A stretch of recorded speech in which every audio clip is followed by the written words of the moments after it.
शेतकरी बांधवांनो सावधान. 1 जूनपासून काही भागात मान्सूनपूर्व वादळी पाऊस, विजांचा कडकडाट आणि जोरदार वाऱ्याची शक्यता व्यक्त करण्यात आली आहे. मात्र अजूनही बहुतांश भागात मान्सून दाखल झालेला नाही. त्यामुळे घाईघाईने पेरणी करण्याचा निर्णय घेऊ नका. पुरेसा आणि स्थिर पाऊस झाल्यानंतरच पेरणीचे नियोजन करा. चुकीच्या वेळी केलेली पेरणी आर्थिक नुकसानाचे कारण ठरू शकते.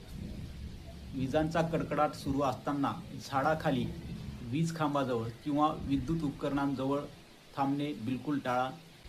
आपल्या जनावरांची सुरक्षित ठिकाणी व्यवस्था करा आणि स्वतःची काळजी घ्या. हवामान खात्याच्या सूचना आणि स्थानिक प्रशासनाच्या इशाऱ्यांचे पालन करा.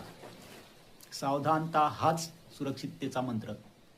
सुरक्षित रहा, सजग रहा आणि योग्य वेळीच शेतीची कामे सुरू करा. धन्यवाद.